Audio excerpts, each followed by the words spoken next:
یار یہ کچھ دن پہلے میں ایک فیس بک پہ پوسٹ پڑھ رہا تھا. وہ پوسٹ میرے ایک دوست نے کی تھی.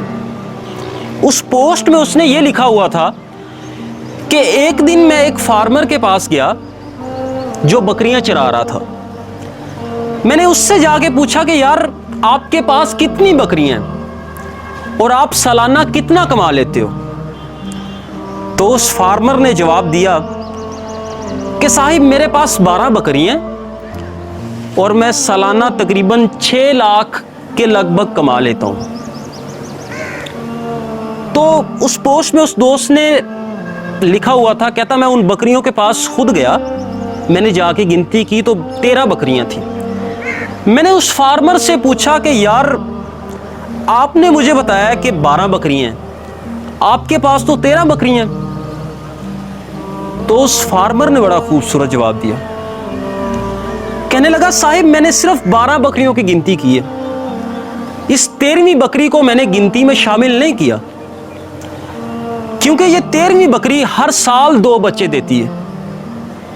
ان 2 بچوں میں سے ایک بچہ میں اللہ کی راہ میں قربان کر دیتا ہوں اور دوسرا بچہ میں کسی نہ کسی مستحق غریب کو دے دیتا ہوں. کہتا ہے اس 13ویں بکری کی بدولت، اور یہ 13ویں بکری میری تمام 12 بکریوں کی محافظ ہے اور میرے رزق میں ایک برکت کا ذریعہ ہے، خیر و عافیت کا ذریعہ ہے. بڑی کمال کی بات کر دی. یقین کریں دنیا کے بڑے سے بڑے فلاسفروں کے فلسفے ایک طرف اور اس شخص کا یہ جملہ ایک طرف،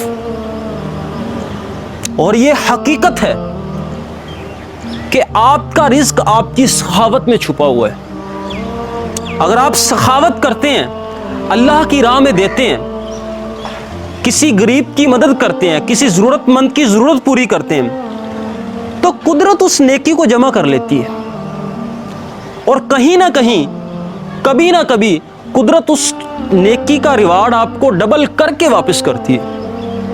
حضرت علی کا قول ہے، حضرت علی کہتے ہیں کہ لوگ رزق کو محنت میں تلاش کرتے ہیں حالانکہ یہ سخاوت میں پوشیدہ ہے. بالکل صحیح بات ہے.